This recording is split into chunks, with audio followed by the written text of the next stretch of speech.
factors affecting physical self. It is categorized into two, the environmental factors and the hereditary factors. Now, let us proceed first to the environmental factors.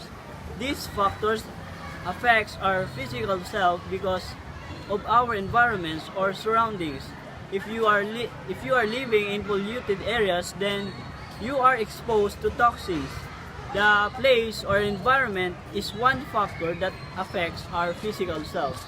And the second factor that affects our physical self is the hereditary factors wherein genes made up our characteristics.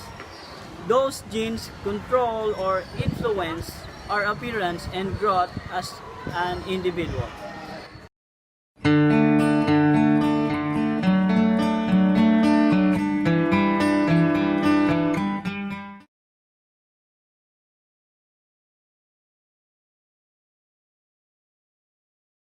Among the stage of life, middle childhood is the most memorable years of my life because this is the time that I don't experience problem or stress, or even I don't encounter any hindrance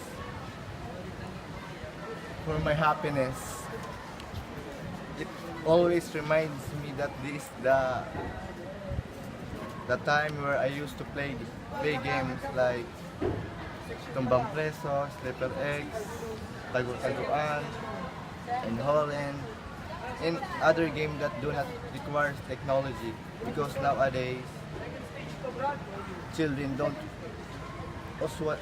usually play that games just like before. They will just only sit on side,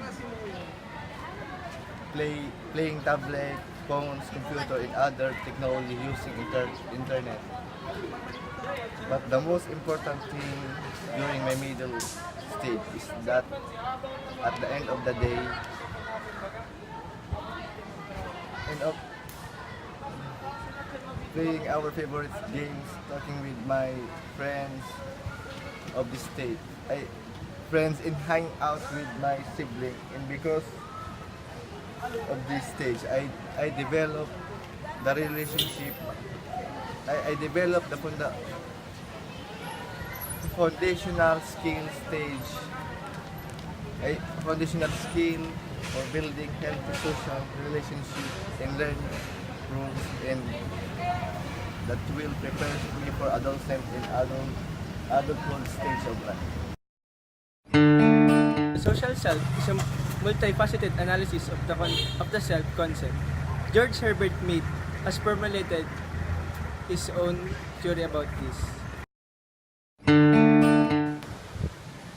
According to George Herbert Mead, the self is the part of an individual's personality composed of self-awareness, and self-image.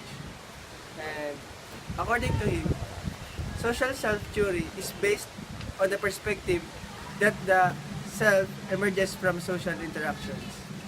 The self is not there from birth, but it is developed over the social experience and activities.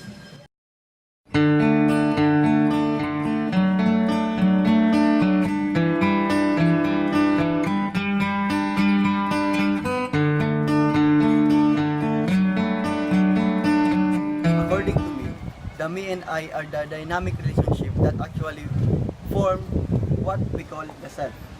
The me is the internalization of others' perspective on ourselves. It's the perspective we get of ourselves from how others treat us.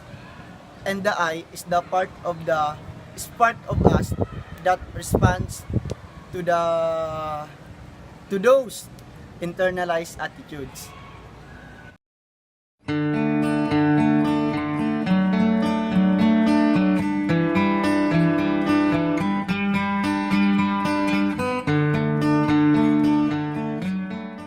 The stages occur at different times during infancy and childhood for different people, but they always proceed in the same order. The four stages of self, according to me, are the imitation stage, play stage, game stage, and the generalized others. A child begins to learn by simply imitating the behavior of others without much understanding. At the ages of 3 to 5, the child begins to play roles by communicating through symbols. At ages 6 to 9, the child has now an understanding of roles. Finally, the child acquires a generalized view of himself called the generalized others.